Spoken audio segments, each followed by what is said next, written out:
തദ്ദേശ സ്ഥാപനങ്ങൾക്കുള്ള plan fund വൻതോതിൽ വെട്ടിക്കുറച്ച് വികസന പ്രവർത്തനങ്ങളെ അട്ടിമറിക്കുന്ന സംസ്ഥാന സർക്കാരിനെതിരെ LDF പായം പഞ്ചായത്ത് കമ്മിറ്റിയുടെ നേതൃത്വത്തിൽ പായം ഗ്രാമപഞ്ചായത്ത് ഓഫീസിലേക്ക് മാർച്ച് സംഘടിപ്പിച്ചു. അഡ്വക്കേറ്റ് ബിനോയ് കുര്യൻ മാർച്ച് ഉദ്ഘാടനം ചെയ്തു.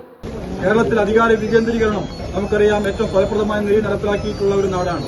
നമ്മുടെ ഭരണഘടനയുടെ 73-74 ഭേദഗതികൾ പഞ്ചായത്തി രാജ് സംവിധാനങ്ങളും അധികാര വികേന്ദ്രീകരണവും ഒക്കെയാണ് മുന്നോട്ടേക്ക് വെച്ചതെങ്കിൽ അത് ഏറ്റവും ഫലപ്രദമായി നടപ്പിലാക്കിയിട്ടുള്ള ഒരു സംസ്ഥാനമാണ് നമ്മുടെ കേരളം.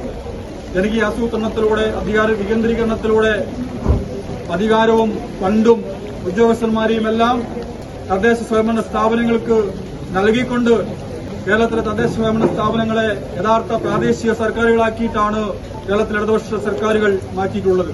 അത് ഓരോ ഘട്ടം ഘട്ടമായിട്ട് അത് മുന്നോട്ടേക്ക് വരികയാണ്. ഈ കഴിഞ്ഞ 10 വർഷക്കാലം ഇടതുപക്ഷം ഭരിച്ചിട്ടുള്ള പിണറായി ഭരിച്ചിട്ടുള്ള 10 വർഷക്കാലം ഓരോ സംസ്ഥാന ബഡ്ജറ്റിനകത്തും തദ്ദേശ സ്വയംഭരണ സ്ഥാപനങ്ങളുടെ വിഹിതം പടിപടിയായി വർദ്ധിപ്പിച്ച് കൊണ്ടുവരികയാണ് ചെയ്തിട്ടുള്ളത്.